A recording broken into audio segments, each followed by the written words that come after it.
Your local Blue Coal dealer presents The Shadow. These half-hour dramatizations are designed to forcibly demonstrate to old and young alike that crime does not pay. Before the final broadcast of this Shadow series begins, keep this fact in mind, homeowners. One way to be sure of maintaining steady, even temperatures throughout your home during these changeable days and nights of March and April weather is by burning blue coal. Blue coal is America's finest anthracite. It gives perfect, dependable warmth and stops overheating or quick chilling of rooms. Remember the name Blue Coal for better heat with less furnace attention in all kinds of weather.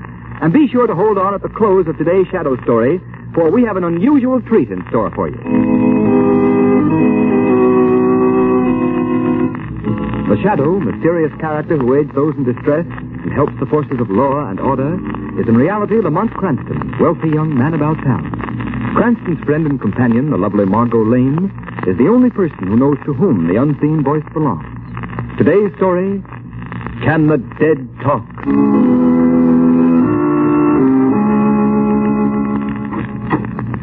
Oh, good afternoon, Miss Lane. Hello, Ames. Mr. Cranston in? Yes, Miss Lane. I want to... Hello, Margo. Hurry up, Lamont. We'll be late for Aunt Eliza's big charity benefit. She's been working on it for the last 6 months. Now, come on. Oh, all right. Get my coat, Ames, please. Yes. Honestly, Lamont, you're acting like a little boy who doesn't want to go to dancing school. You'd probably enjoy it. This man Bolton is supposed to be very good. Margo, I don't like mind readers. He isn't a mind reader. He calls himself a mentalist. Now, means the same thing to me. Well, I understand he's fascinating. When he's not performing on the stage, he goes around exploding the myths of haunted houses and things like that. He doesn't believe in ghosts. Oh, my... Your coat, sir. My coat? Oh, yes. Thanks.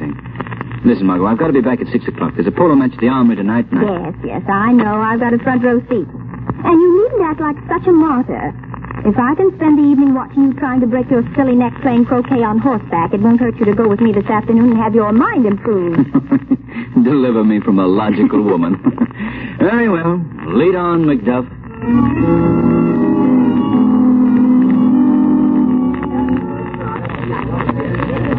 And now I will proceed with my next experiment. See, Lamont, I told you we'd be late. It started already. I'll sit back here and make this as painless as possible. Certain of you in the audience have written on the slips of paper that my assistant distributed questions you would like me to answer. Now, if you will concentrate on what you have written, I will try to get these questions by thought transference. But remember, you must concentrate. I must be in complete accord with your thoughts. I get the initials, E.K. Someone with the initials E.K. wants to know the date of her marriage. I think it was... Yes, I'm sure it was. March 24th, 1903. Is that right? Why, yes, that's right. Did you hear that, Lamont? He's marvelous, don't you think? That's an understatement. Oh, don't be so superior. Everybody, please concentrate. I cannot conduct this experiment in thought transference without sympathetic cooperation from my audience. Now I get the initials BDM. BDM wants to know the street, number, and city where he was born. The street is Walnut. The number 2124. The city, Philadelphia. Am I right? Gee, he got it. He's marvelous. How do you suppose he does it? Elementary, my dear Watson. Wait, please. Before I proceed further, I feel that in this room there is someone who is not only an unbeliever, but one who is distinctly hostile to me and what I am trying to do. There, Lamont, he must mean you. Nonsense. Probably part of it. I would like that person to attempt a little experiment with me. If he or she will think of something, some question, the answer to which is known to no one else, I will attempt to answer it correctly without the person having written the question down at all. If I can answer it correctly, it should prove to the skeptic that the transference of thought from one mind to another is completely possible. Nice trick if he can do it. You don't think it's possible, Lamont, huh? Oh, I won't say it's impossible, but it's certainly highly unlikely. Well, think of something and concentrate on it and see if you can get it. I will not. In the first place, you don't know that I was the one he was referring to. Second place, even if I were, I wouldn't give him the satisfaction. You think of something that no one could possibly know but yourself. I'll bet you 100 to 1 he can't get it. Well, perhaps you're right. Quiet, please. Quiet. Someone in the audience is concentrating on the question, who is the shadow? Margo, did you think of that just then? Yes, but I don't know why. It just seemed to come into my head. Lamont, you I will answer that question. No, on second thought, I believe I will not give the answer after all. Unless I am very much mistaken, The shadow himself is present. And I don't believe this is just the time to remove his veil of secrecy. However, in case the shadow thinks this is merely a sham, I would like to inform him that within an hour, he will receive a cablegram from someone he never heard of. What do you suppose that means? I haven't the I faintest will now idea. proceed with the questions that have been written on the papers. Someone whose initials are LTZ wants to know the number of a license plate on his car. Oh, Lamont, let's get out of here. You can go if you like, my dear Margot. But I'm going to stay till the end. For heaven's sake, why? After the performance, I think the shadow will pay a little call on Mr. Voltan. I'm consumed with a burning desire to find out just what he knows.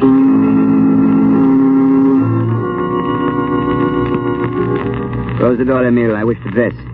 Yes, master. Remove my boots. Yes, master. Hey, careful, you clumsy fool. What's the matter with you? I'm sorry, Imbecile, go. Leave me alone. Yes, master. I will. Well, what's the matter? Master. The doorknob turned. The door is opening. But the hall is empty. Ah, good afternoon. Won't you come in? Have you gone mad, master? There is no one You here. are wrong, Emil. There is someone here. But I see no one. Of course not. You may leave us alone, Emil. Yes, master. Well, Shadow. Well, Voltan, Sit down, won't you? unfortunately I can't stay. I have an engagement. Really? Perhaps your engagement is with that well-known clubman, Mr. Lamont Cranston. Is Lamont Cranston a friend of yours? No, matter of fact, we've just now met. Interesting. True. Why beat about the bush, Shadow? I know perfectly well that you're Lamont Cranston. Are you sure you haven't got me confused with someone else? Quite. Of course, at the moment, I admit I'm unable to see you, owing to a trick of visual hypnotics, which it is hardly worth my while to come back. However, your charming companion this afternoon, Miss Lane, wasn't it? Let her mind dwell on the subject quite intensely. Her thought waves were unmistakable. On second thought, I find I can spare you a few minutes, Voltan. Good. My respect for your powers is increasing momentarily. Well, now that you know, what are you going to do about it? I haven't decided yet. Remember, I and I alone know that Lamont Cranston and the Shadow are one and the same, with the exception of your friend Margo Lane. Of course, you realize how much your life would be worth if the underworld should ever learn that you are the Shadow. I have a rough idea. And yet that would be a pity. To terminate so unceremoniously the brilliant capabilities of one who, as the Shadow, is known and feared throughout the world. Just what are you getting at? Let me tell you a little story, my friend. Did you ever hear of Anton Proskovai? Anton Proskovai, the famous anarchist who at one time or another was kicked out of every country in Europe? That's the man. Well, the last I heard of him was some 10 years ago, when he was sent into exile. He's supposed to have died there. Anton Proskovai didn't die in exile. He escaped. But he dropped out of sight for 10 years because he was making a study of that least understood attribute of mankind, the human mind. You mean you? Yes, I am Anton Proskovai. You, Anton Proskovai? The man without a country? I do not need a country. What do you mean? Shadow, when I started my studies of the brain, I quickly found that people mentally are like sheep. They can be influenced, swayed in any direction by a mentality stronger and superior than their own. Of course. That's nothing particularly new. Wait. After I had made my escape for years, I wandered, living in ditches, eating in pigsties, hounded from country to country by government agents. But all the time, I was collecting subjects. Subjects? Yes, Shadow. Among the submerged, ill-used, half-starved rabble of every nation, there are potential leaders. Leaders who, given the opportunity, could be the dictators of tomorrow. Go on. These men, I know. I know them so intimately that from wherever I am, I can control their minds. You saw Emil, my servant. He is completely subjugated to my will. But that's hypnotism. Relatively simple. Not at all. It is not hypnotism. Although I dominate Emil's mind whenever I wish, to all appearances, he is a normal human being. He can be released only if I feel fear. And I am never afraid. Only if you feel fear. I put the idea of the Shadow's identity in Miss Lane's mind this afternoon, after which she unknowingly, yet obligingly answered it mentally. Come in. Excuse me, master. I have a cablegram here. It is addressed to someone called the Shadow. In your care. Yes. I will take it and see that it's delivered. Go now. Yes, Master. You see, Shadow? You mean... On the platform this afternoon, I willed one of my subjects in Europe to cable you, saying, the downtrodden shall arise. Here, I will open your cablegram. I'll put it on the table where you can see it. Well, what does it say?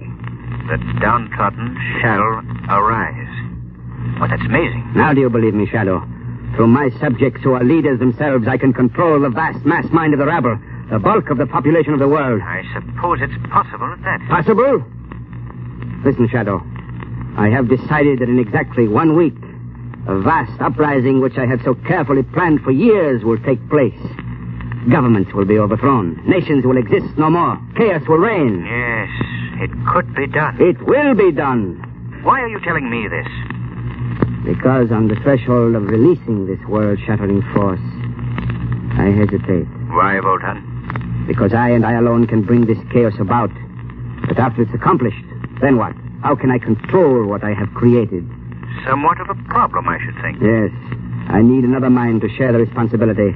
A mind which already has superhuman powers that I could train to assist me in the great work of reorganizing the world. And you want me to join you, is that it? Why not?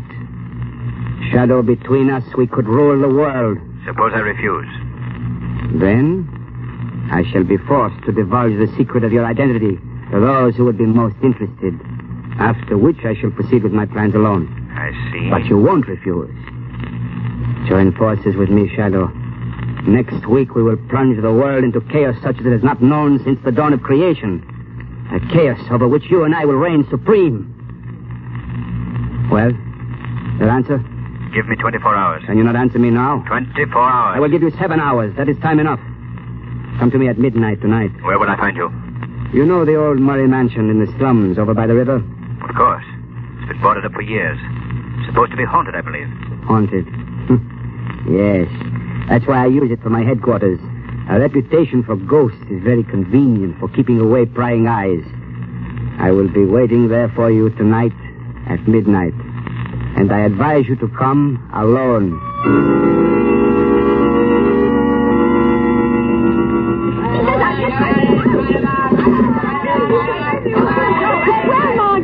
Lamont is really deceiving himself tonight. I never thought that's right. I wish he wouldn't take such chances. Oh, he's not taking any more chances than we are, sitting down here in the front row. He puts it pretty close at these indoor polo matches. Close? Honestly, Margo, any minute I expect to look up and find a horse sitting in my lap. There goes Lamont again. He's got the ball. No, the backman is riding him off. What happened? Oh, Evelyn, what happened? I don't know. I think Lamont's pony must have stumbled. Lamont's fallen off. The pony's running loose. Lamont's still on the ground. Here, help me over this barrier. I'm going to... Oh, my goodness, I hope that... Hey, stand back. Come there. Get a doctor. He may be badly injured. Here, you don't... Oh, Evelyn, he's hurt. He's lying there so still and white. Lamont, speak to me. Margo, now take it easy. Here comes Dr. Carlson. Oh, thank goodness, he's Lamont's doctor. All right, stand aside, please. I'm a doctor. Oh, Dr. Carlson, thank God you've come. Do you think Lamont's hurt badly? And I can't tell yet. I'll have to examine him. Well, what is it? Tell me, can't you? Miss Lane, I'd rather do anything in the world than tell you this. Oh. Lamont Cranston is dead. Oh.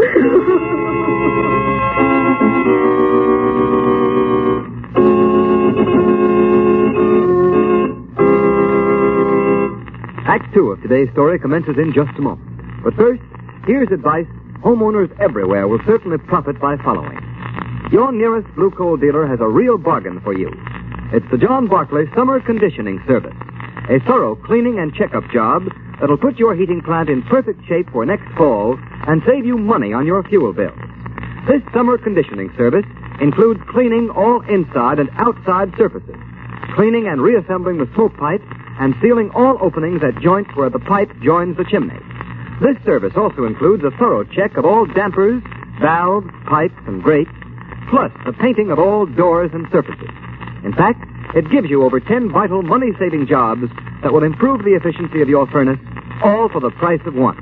It's worth $12.50, yet it only costs approximately $5. for the average-size home. So next month, or whenever you decide to let your furnace fire go out, get in touch with your nearest Blue Coal dealer. Let him give your home heating plant, whether it's steam, warm air, or hot water, a thorough summer conditioning. You'll save time, trouble, and money in the long run. And remember, too, if you want steady, more dependable heat in your home throughout the changeable weather of early spring, order Blue Coal. You'll get better heat with less furnace attention.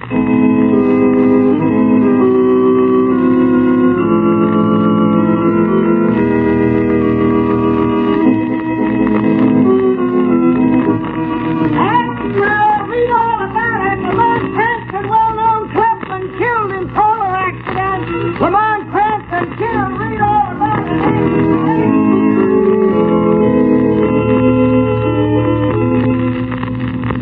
Margo, now that everybody's gone, don't you think you better go home yourself and rest? Rest? How can I rest? Oh, Evelyn, I can't believe it. I can't believe it, Lamont is really gone. No, I know, dear. Now, come on, Margo, I'll take you home. Oh, but there's somebody in the hall. Evelyn, don't let them come in here. I can't face any more people. It probably ain't. Come here, Margo, in this alcove. Nobody will notice you. I'm afraid I can't stand much Just more. wait, sir. Mr. Cranston's death was a terrible shock to me. Are you an old friend of Mr. Cranston, sir? I don't seem to remember. Well, not exactly an old friend, but considering the length of our acquaintance, a fairly intimate one. Yes, sir. If you'll just step in here, sir, you may view that... Evelyn, that man. Who was it? No one I ever saw before. His name's Voltaire. He's a mind reader. He gave a performance this afternoon at Aunt Eliza's charity benefit. Rather strange looking. But you know, Lamont did have some weird friends. But he wasn't a friend of Lamont. I mean, I don't think he was. I wonder just... Very sad to see a man cut down in his prime. I beg your pardon. Miss Lane, isn't it? Why, yes. I thought so. May I tender my sympathy, Miss Lane? Thank you. I know how you must feel. Great pity. Cranston had a future. Possibly a greater future than even you suspect. Well, what's done is done. I must be going now. I beg pardon, sir. I can find my way out. Oh, now, Margo, darling. Won't you please let me take you home? Ames will take care of everything here, won't you, Ames? Yes, miss. I'll get your things. All right, Evelyn. I suppose there's nothing more I can do tonight. I'll go. Good. And I'm going with you, just to be sure you get there.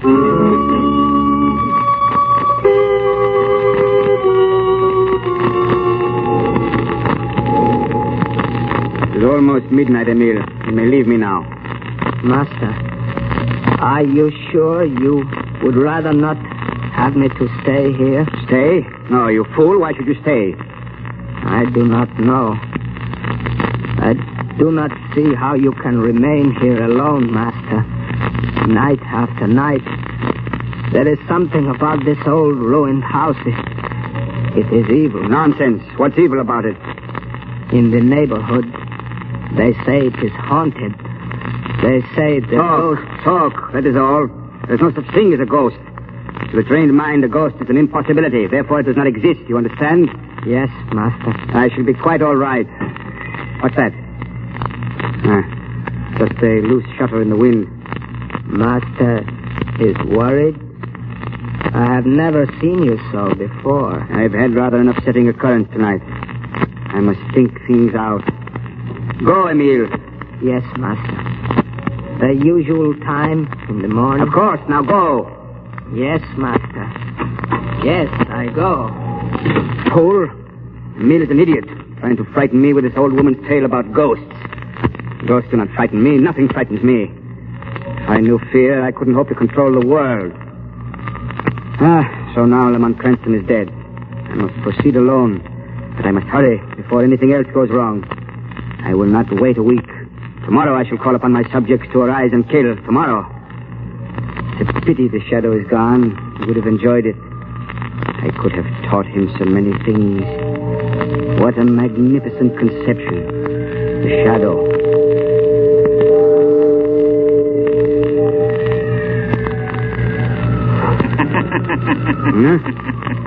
What was that? I could have sworn I heard someone laugh. No. No one is here. No one could be here. It must have been in my mind. That's right, Voltan. In your mind. Who's that? Who speaks? Is it possible you don't know me, Voltan? When just this evening you claimed to be one of my most intimate friends? Shadow. Or his ghost? No. No, it's not possible. Really? With my own eyes, I saw you lying dead. I know. So thoughtful of you to call. Stop. It can't be you. It can't. You hear me, don't you? I'm imagining things. My mind is overstrained, that's all. The shadow is dead. You see, it's midnight, Voltan. I have returned from the spirit world to keep our appointment. Spirit world. There is no such thing. There can't be. I won't allow myself to believe it. You're afraid, Voltan? No, I'm not afraid. You are afraid for the first time in your life. You're afraid. At last, the thousands of subjects you've held under your spell are liberated, are free. Who's there? It is Emile. You must remember me, Master. Your loyal servant, Emile. The one whom you've subjected to your indignities for so long. You've gone mad. Now, Voltan, it is you who have gone mad. And there is but one way to deal with a mad dog. Keep away from me, Emile. Don't come any closer. This gun. I will shoot! Drop that gun. Emile. I didn't mean it. Stop, Emile. Stop following me! You wounded me, Voltan. But before I die, I am going to kill you. I am not afraid of you anymore. You are afraid of me. No, don't touch me. Don't you... There. He's dead. I am free. At last. Oh.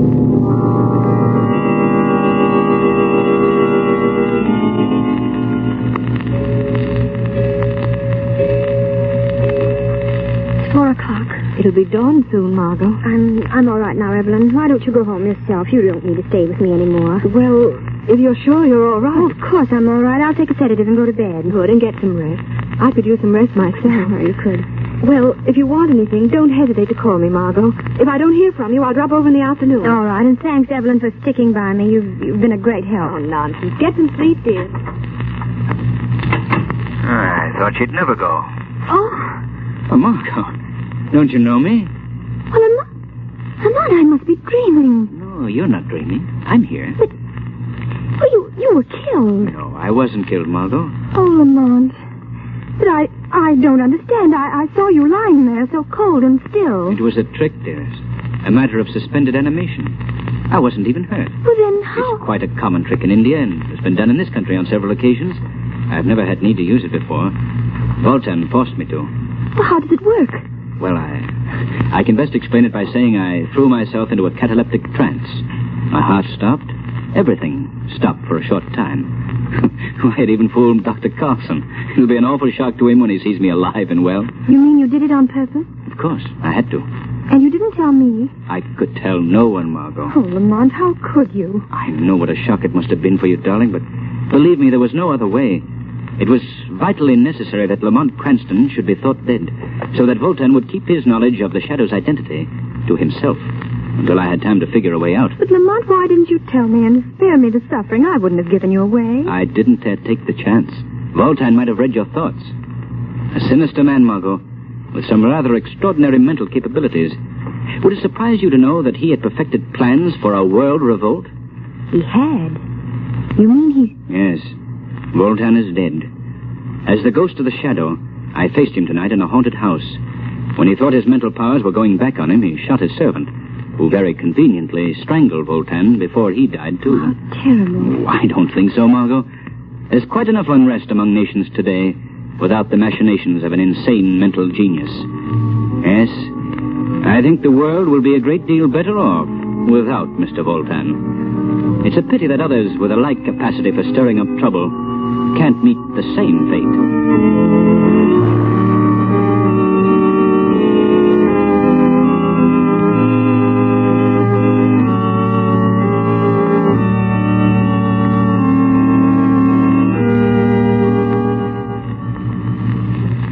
And now, friends, we have a real treat in store for you. I want you to meet two grand actors.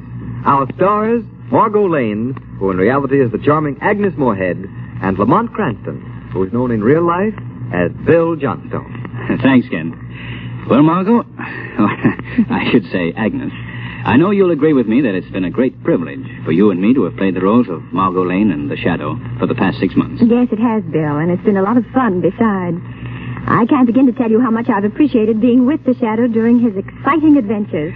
And I know that we appreciate the generous cooperation we've received from our sponsors, the Blue Coal Dealers, in teaching young and old alike that crime doesn't pay.